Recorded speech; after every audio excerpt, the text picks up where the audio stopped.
আজ ছুটির দিন, বেশ ভালো দিনেই এবারে ছুটিটা পেয়েছি। কাল সকাল থেকেই তো নিম্নচাপের জেরে বৃষ্টি হয়েই চলেছে। তারপরেও কাল যদিও বা এক দুবার বৃষ্টি থামছিল, আজ সকাল থেকে তো থামার কোনো নামগন্ধই নেই। তো যাই হোক, সকালে উঠে স্নান পুজো সেরে নিয়েছি।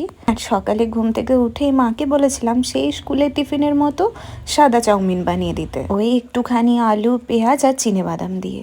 বেশ অনেক দিন পর সেই ছোটবেলার স্বাদটা পেয়ে আমি মা দুজনেই একটু নস্টালজিক হয়ে গেছিলাম। তো যাই হোক, ছুটির দিন বলে কথা, আর বাইরের মুষলধারে বৃষ্টি হচ্ছে, কি বানানো যায় ভেবে পাচ্ছিলাম না। ভাবলাম একটু মালপোয়া বানাই। এই মালপোয়াটা টিটু খেতে খুবই পছন্দ করে, আমারও ভালোই লাগে, তাই বানিয়ে ফেললাম আর কি। টিটু অফিসে গেছে, আমার ছুটি থাকলেও আজকে ছুটি নেয়নি, এসে মালপোয়া হয়েছে দেখে খুশি হয়ে যাবে। আজকের ব্লগটা একটু অন্যরকম বানালাম, মানে দুপুরে সেই একঘেয়েমি লাঞ্চের ভিডিও আর দিলাম না। এখন হচ্ছে সন্ধ্যাবেলা, দুপুরবেলা একটুখানি ঘুমিয়ে পড়েছিলাম। এখন ঘুম থেকে উঠে মালপোয়া খেতে খেতে আজকের ভিডিওটা এখানেই শেষ করছি।